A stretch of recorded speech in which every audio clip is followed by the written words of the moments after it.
Hey everybody, this is Pete A. Turner filling in for Mark Pattison. I have huge news for you all. First things first, Mark has bagged summit number 6, the Vinson Massif, the tallest mountain on the continent of Antarctica. I mean, that's the biggest news of all. Also, don't forget, Mark has his new e-learning course out. It's launched on markpattisonnfl.com or findingyoursummit.com, either place. You can also download a free PDF to get an idea of what the course has in store for you. And it's actually even an assessment tool.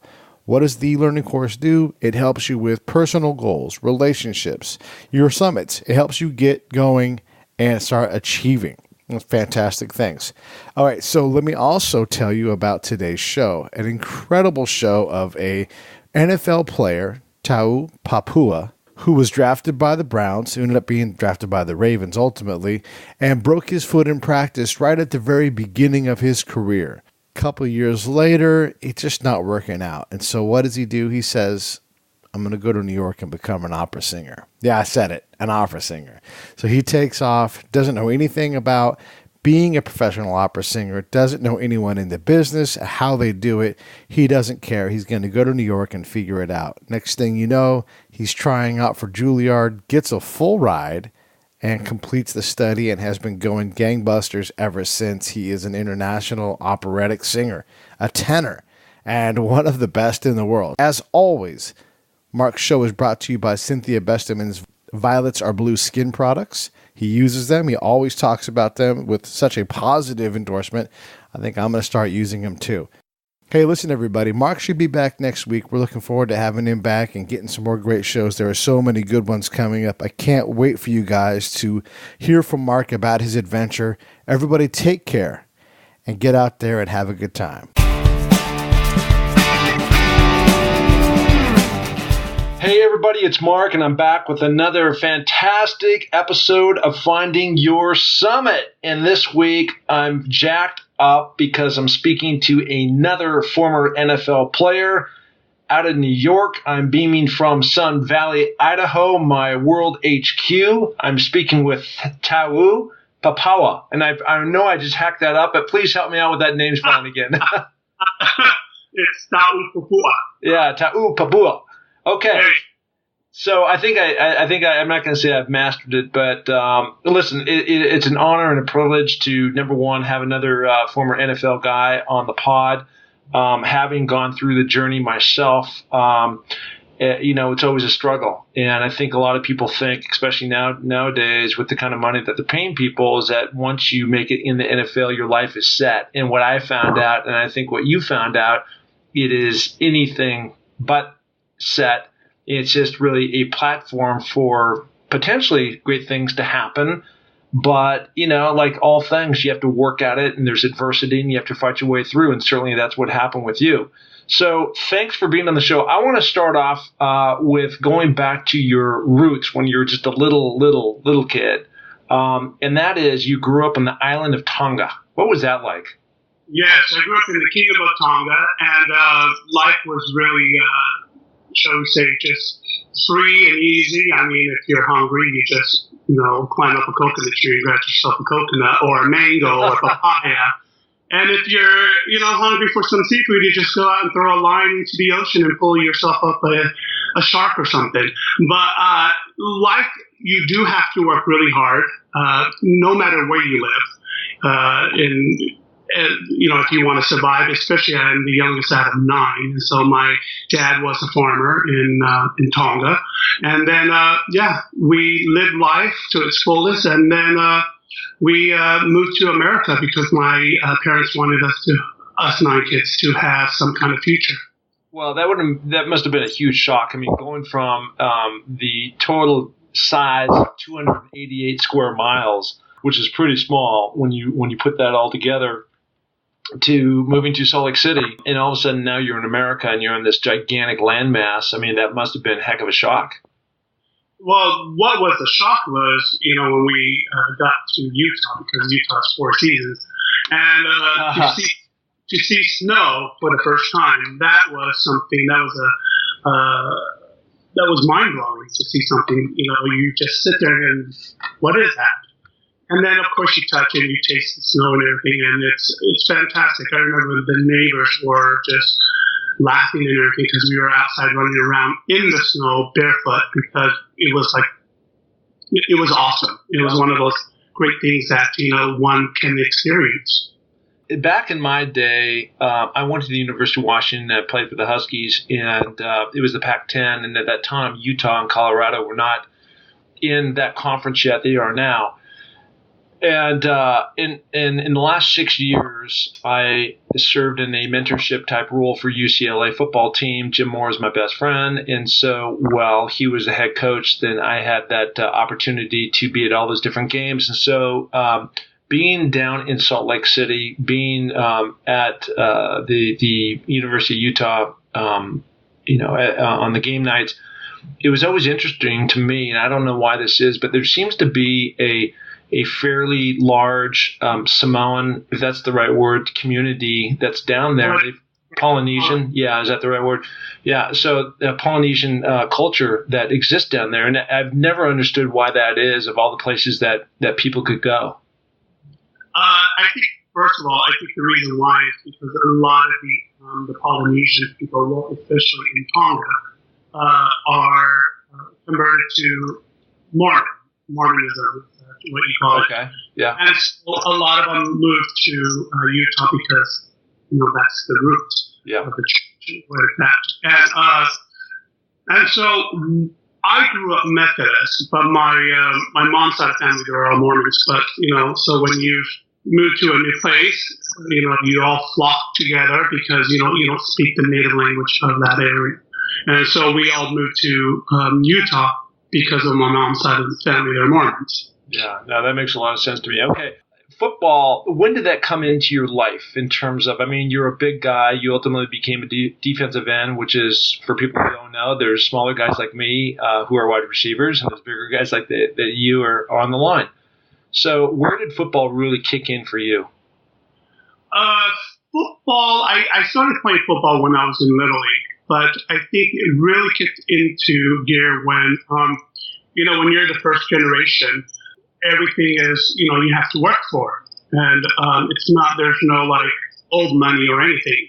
And so in order for me to go to college, I had to have some kind of scholarship of something. And sports, I do have to say, sports is probably the only field that gives you a full ride, that pays for everything, you can't go to college on a full scholarship on a science scholarship or something, you wouldn't pay for housing and then you get a stipend, but football paid for everything. And that was the only way for me to go to college was through football. So it kicked in when I was in high school. In high school, I had to, I played and wanted to go to college, and that's how it all began. Yeah, so you played down in the Salt Lake area, defensive line, played for your high school, drew the attention of different colleges, ended up going to Weber State. And I think Weber State is in the greater Salt Lake area. It's not in Salt Lake, but close by, correct? It is about 30 minutes. Yeah, 30 minutes away from Salt Lake City. Yeah, just a great area. I love going down there and skiing, by the way. Well, Weber State is in Ogden, Utah, which is 30 minutes away from Salt Lake City, Utah, and it's surrounded by mountains, by waterfalls, it's awesome. It's a great place to hike, great place to ski, and a great place to camp. Yeah, well, it's a little bit different from where you are today. We joked about that before we went on live. In New York, you got a lot of vertical steps, and that's your mountain, today. So, okay, so you go and you play at Weber State. Things go well for you, and ultimately you get drafted into the NFL by the Cleveland Browns. What round did you go? I was second pick, fifth round. Great, awesome. And so what I read is, again, this is where things kind of kick in terms of the adversity that people go through, because it's not an easy ride. There's no guarantee. These things, you get invited to the combines, and if you're lucky to get through that, then you end up getting sorted out in the draft. And if you're lucky to get drafted, then you go in with 100-plus players, and of those 100, they cut it down to 52 or 55 guys. It's tough. It's like a real-life sports American Idol. it's almost like the gladiator, like when it's time to battle, they throw you into this ring to see who would survive. Yeah. And I remember when I was invited to the combine, it was at the University of Utah, and you had all the coaches there, and that's where Bill Belichick was at. Yeah. And so I was about 285 then. I remember going through all the the obstacles and everything, and running a 40. I remember I think I clocked a 40 there at 4.6. Wow. Something like that. Beautiful. And doing the 225, the reps and stuff, so I think I put up 33 times or something like that. And so coming from a small school and coming into the University of Utah, I remember I had to go against some of the offensive line at the University of Utah. Yeah. And I remember they were Polynesians. And so I would look at them, and it was like one Polynesian, against another. And it was like, you know what? I need to make some money, so I gotta do my job here. So it's like literally being a gladiator. You're thrown into a pit, and you have to do your best to survive, and you have to do your best to make it. And that's what I did then. Yeah. So now you're out there, you're playing, you make the team, and now you break your arch, right? Right. So, right. I mean, obviously, so much about, especially, any position on the field, but especially for defensive linemen or any kind of lineman, your whole base, your foundation is the key for you for success. And when you don't have your feet, obviously, you don't have your power. Right. I mean, when that happened, I remember when I broke the arch of my foot. And I remember what flashed, in front of me was just like, what's going to happen now? Because I was new into the game. Yeah. I was, favored by Bill Belichick and everything. But, it's like a racehorse. If you have a racehorse that's a champion and then it gets injured, they usually put that racehorse down or something. Unless if you have a name that you've been in playing for 5-8 years and you have a big name, then they might keep you and nurture you back.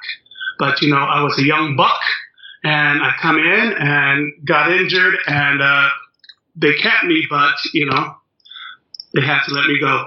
Yeah, so were you part of a move also that went from Cleveland to Baltimore?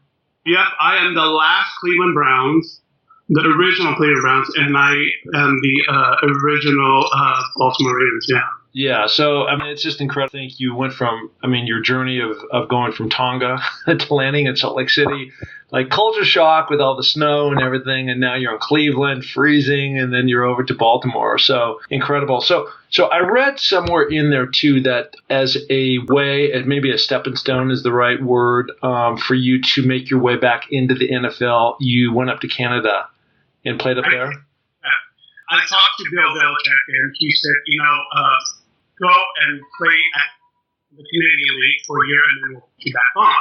And that's what's so great about Bill Belichick. If he believes in you, if he likes you, then he'll stick by you. So I went up to Canada, and I remember the first day I ran a 40 and everything, and I pulled my hamstring. I never pulled a hamstring. And that took me out. And so I came back to Utah, and I thought to myself, I don't know what else to do. And then I got another opportunity to go and try out for another team. And in the NFL? Yes. And I remember it was at Philadelphia, actually. Mm-hmm. And I went to Philadelphia. I remember we were doing all our drills and everything, and I just looked up to the sky, and I said, is this my calling? I don't know what my calling is. Is this my calling? And something like a small voice came into my head and said, no, you got to move left and move forward and move to New York, try out singing. And so I went back to Utah. I packed my one suitcase, got on the plane, didn't know a soul in New York, and walked around, got an apartment. And for the first 3 months, I went from door to door. I tried to find a voice teacher. I didn't know how to become an opera singer. All I knew was I had a voice.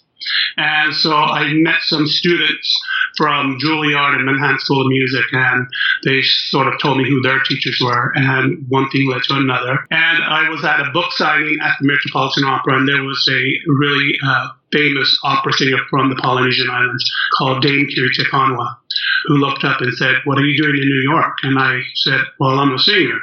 And she said, where are you studying? And I said, nowhere. And then she asked me, is anyone helping you? And I said, no. And she said, I would like to help you. And that's how this ball, this is how it all started. She, 8 months later, she takes me to Juilliard, and she brings in the head of the vocal department of Juilliard, and I sing for them. And they said, well, why don't you try out for this school? So again, just like in football, there was 111 of us singers that tried out to get into Juilliard.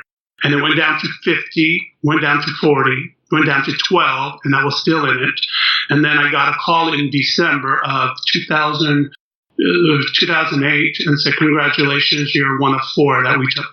Wow. That's incredible. Okay. And that full scholarship too. Okay, so let's reset some of that story, right? So I mean, we've just taken a full right hand turn. So you're totally committed to the NFL, trying to make it as a player, and then through a series of injuries, you just have this defining moment where this voice comes into your head and says, "Is this really what I should be doing in life? And am I really purposeful about trying to be an NFL player?" And something in you said no. Where is it in the whole journey from the time that you were born to this time where you're, 21, 22, 23 in the NFL, and all this is coming to you, where you learned that you had a voice? I mean, were you singing in the shower, or were you in school plays, or where did that come from? Well, Mark, the Polynesian people are very gifted with sports, but also music. If you go to any campus, there are a lot of Polynesian people there who always hear them sing some kind of music or anything there. They love to sing.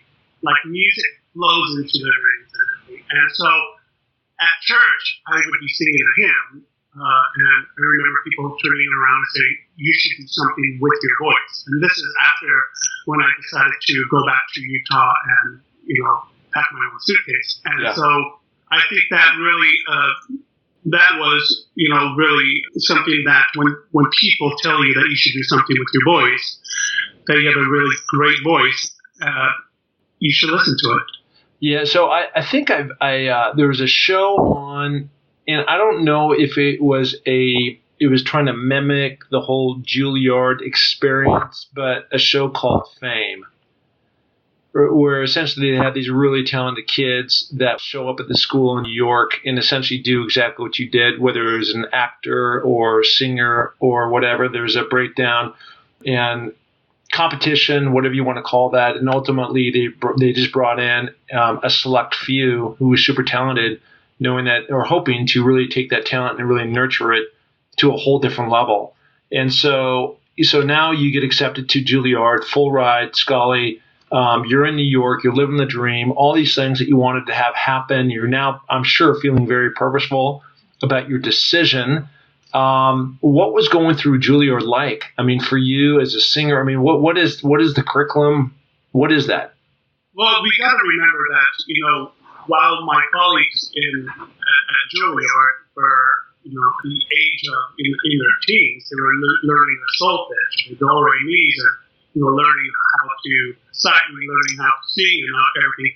I was learning plays, and I was learning how to kill a hooker back, and I was doing all that. So by the time I got into Juilliard, I didn't know how to read notes. I didn't know how to sing in Russian or German or French or Italian. And so for me, it was like I had to catch up really quick. And that's where my training in football came in. It came in during that time when I was at Juilliard, because I was like, I really don't know what to do. So I took everything as first quarter, second quarter, third quarter, fourth quarter. And so I would learn how to pace myself so I don't, get tired in the middle of an opera scene. It's just like in football, you play your hardest, but at the same time you have to watch out for yourself and everything. And so that when I was at Juilliard, I brought in the skills that I learned from playing sports.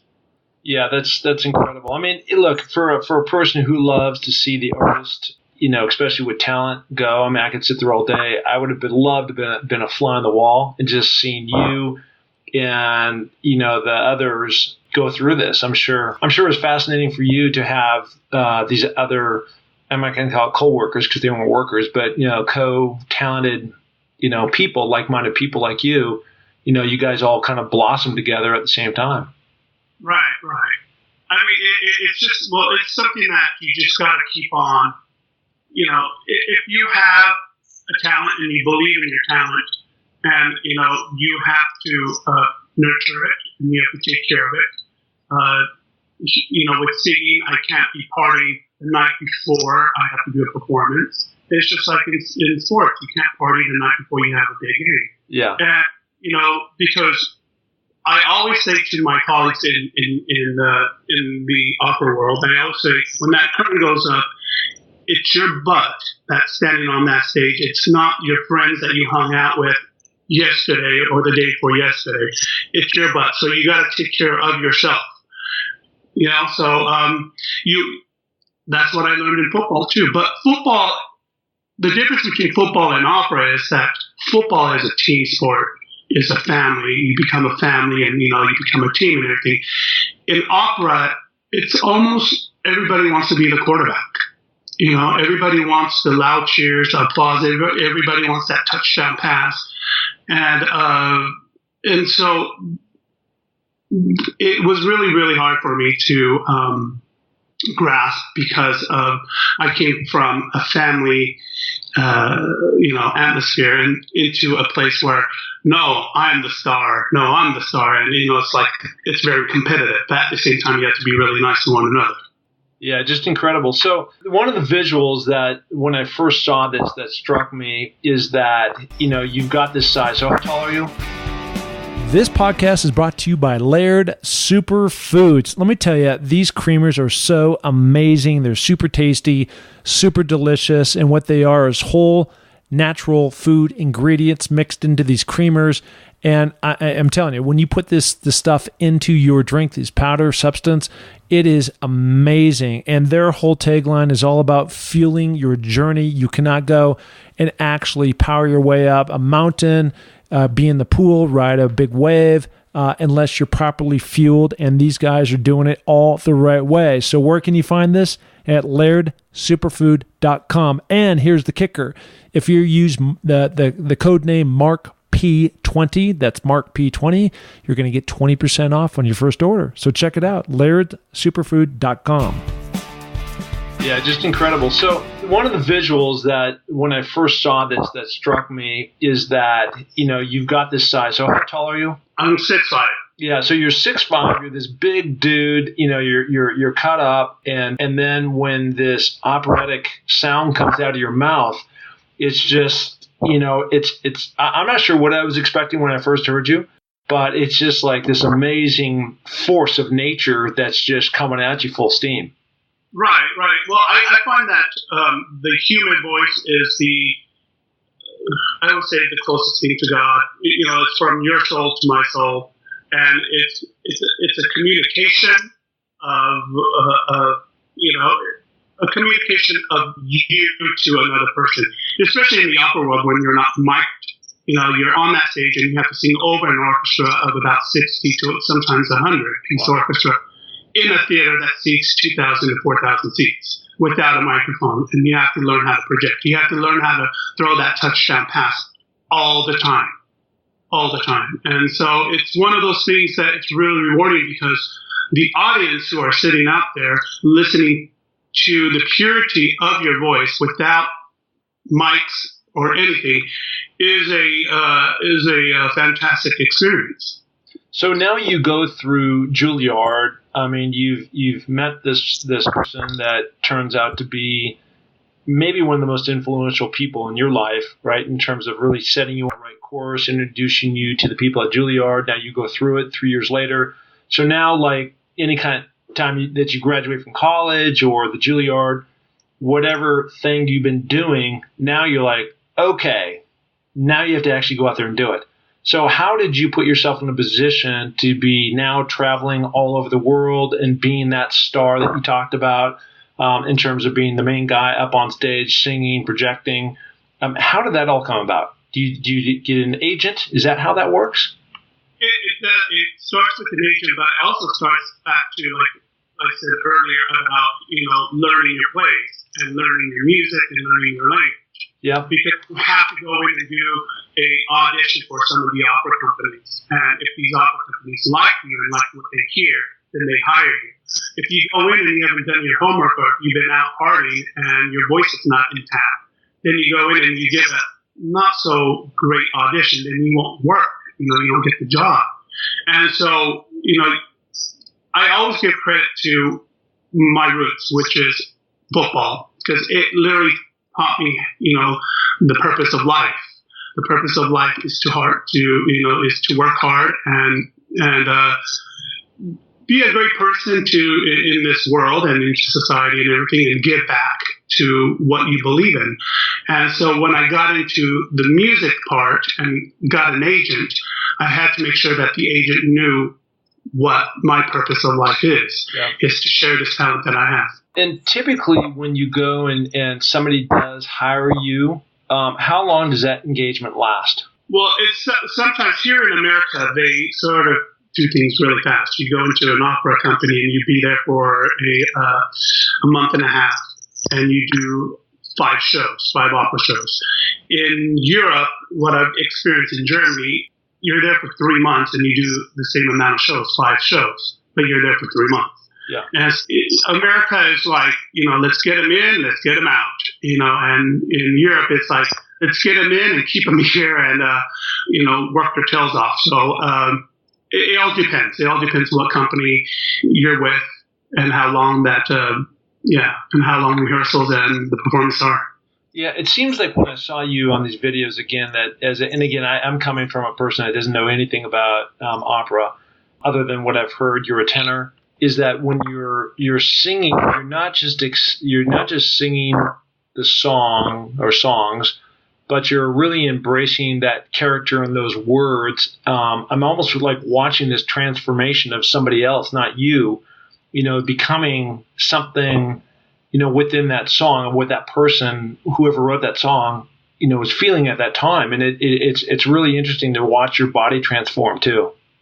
Right. It's like Hollywood. If you play a character, you have to, if you're Brad Pitt, and then you have to play whatever character, that he's going to play. He can't be Brad Pitt. It's just like in football, I can't be Cal. Like, once you put on the helmet and shoulder pads and everything, you have to become the player, the defensive end and stuff. If you're a nice guy, you're a nice guy outside, and when you get into the football field, you have to play your part. Just like in opera, once you put on your makeup and wig and costume and everything, you have to start, thinking about that character. Yeah. And you also have to learn the language itself. Like, I sing a lot in Italian, so I have to do a lot of the translations for the other parts so I can know what they're singing about. And so if they're, singing about like their, if the soprano's sitting there singing about her father passed away, and I'm like standing there smiling and giggling, obviously I don't know what she's singing about. And so it's a lot of preparation and work to put in to translate the other people's character and everything, and understand their character, but also understand your own character. Is that the hardest part about what you do? No, the hardest part is just staying vocally healthy and physically healthy, and so you could give a performance for people to remember.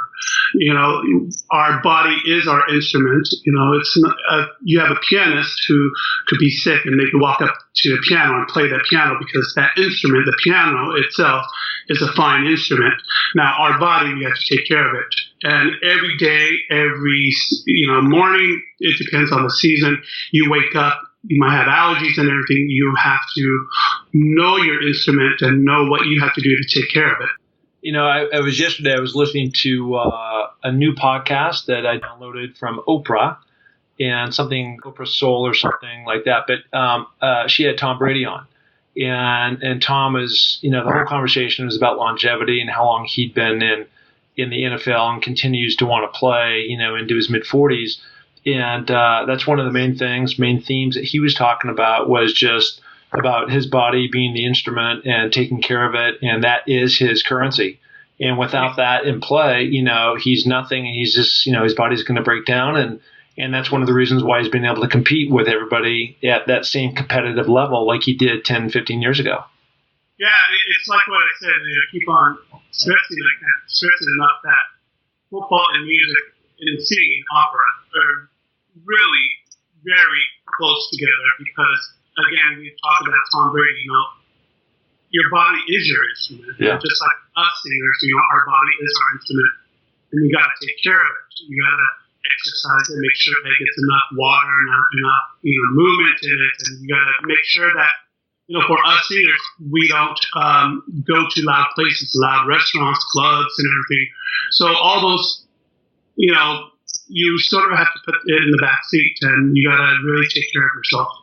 Yeah, so I know that in your world, it's the constant audition process, which I know is, again, it's just what you do, right? And it's a life's about choices, and you could have a choice of going to work for Microsoft or somebody or some company like that and sit behind a desk and play it safe, or go for it like you've done and feeling very purposeful about the people that you're touching and the things that you're doing.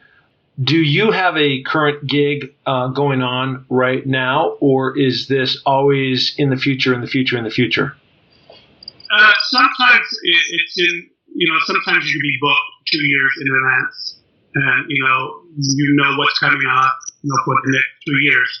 Or sometimes you sit around after a job and you're like, okay, what's next? And you're waiting for the next gig that would come in. Fortunately, I have had the opportunity that I've been working steadily, and which is good, traveling to different places. It just all depends on you and your agent and what they're looking for too.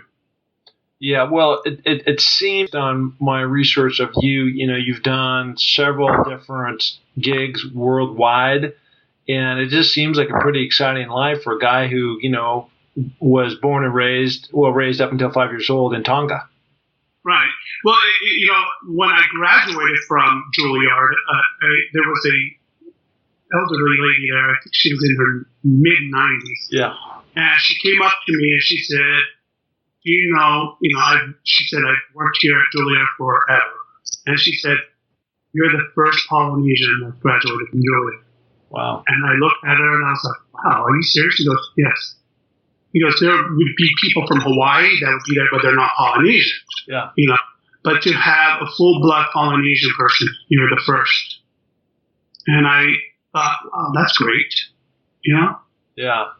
And where do you see this going? And maybe that's an easy answer, because where you want this to go in the future is actually what you're doing today.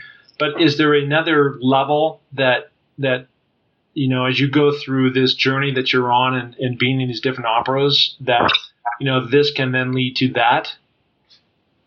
I've always put it into my thoughts that before I leave this world, I would like to make some sort of footprint, in this world of something that is good and something that has been good and giving.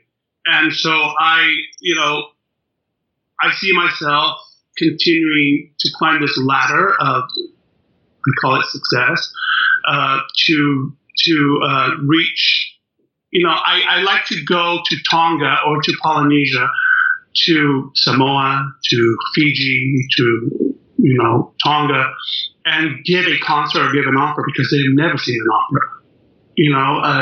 The only thing that they hear of is maybe the famous Luciano Pavarotti, who's gone now. Yeah. But to take an actual opera and produce it and give it to the people of the Polynesian islands would be a dream come true, because they wouldn't know what hit them, to have a full orchestra there, to have sets and, designs and costumes and everything, a conductor and the lights and everything, and have people come and sit back and enjoy and go, wow, this is opera. They've never experienced anything like that. Yeah. That would be fascinating. Yeah, I think it would just be mind-blowing. It would be different than giving a concert, but to give a full opera of a story of something would be mind-blowing. I've been in Fiji. You mentioned that, and I was also at the opera many years ago in Verona, Italy. Yeah. And it was incredible. And the thing that made it so incredible is that, first of all, we were in this old stone amphitheater, and we were the light source, and so we all had candles, and so we were in the audience, holding these candles up. And then as the orchestra was playing, and these two people went through their whole story, their love story, I had no idea what they were talking about. But you could see from the emotions and the interactions that this guy loved her, and then he was crushed, and then they came back, and it was just amazing, whole thing that went together. And I walked out of there like, that was amazing. It was incredible. That's what makes for me. That's what makes opera special and wonderful. But at the same time, that what scares people from opera is because they would sit there and go, well, I don't speak Italian. How am I supposed to understand this? Yeah. I don't know, or German or French or Russian or whatever. And so that's why opera companies have subtitles, especially here in America. Everybody has subtitles. And so if I was to do an opera in Polynesia, the islands there has to be subtitles in their native language so they could read it and follow the story and cry and laugh and, scream or whatever as they're reading the subtitles. So living in New York, is that the epicenter of where you need to be as it relates to? Yes, it is. Somebody asked me, why New York? And I said, because New York, if you want to be an opera singer or a Broadway singer, you come to New York. If you want to be a movie star and everything, you go to California. Yeah. So, yeah. If you want to be a skier, you come to Sun Valley.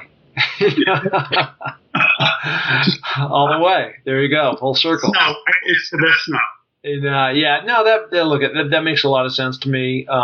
You're a guy that has gone after his passion. You're not afraid to take chances. And, the name of this podcast is called Finding Your Summit, People Overcoming Adversity and Finding Their Way. But I think part of finding your way is also finding your purpose. And I've certainly found that case for myself of really trying to do things that have meaning in life and then try to pay it forward. And it's all the same stuff that you're doing. As we kind of move to the end here, I think it would be incredible for the audience just to give a little sample of your voice, your golden voice that you were gifted with, and just give us some kind of idea of what you do. Okay, well, let me think of something. Maybe I'll give you a couple measures. Yep, nothing. You don't have to get too crazy, but I've heard you, and you're a talent. I wish I could sound like this. All right.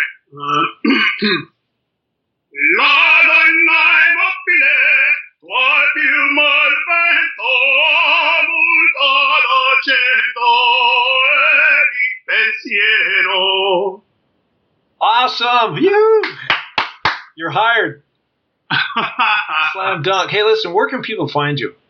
I know on stage, but actually, follow where you're going to be in these next. Sure. I am on, Facebook as Pupu'a, and also on Instagram at TOperaBall, and also on Twitter too, Pupu'a, but also on my, you can find me on my website at taopapua.com. Okay. So what we're going to do, because I know I kind of hacked up your name at the very beginning, I would call you Mr. T just to keep it short, but we're going to put a lot of these things in the show notes so people can find you. And I can't wait, for everybody out there to listen to hear your story because it's remarkable, and you're an inspiration. And keep reaching for the stars. Thanks, Mark. Thanks. Hey, and thank you so much for listening to the Find Your Summit podcast. We are so glad to have you along for this journey.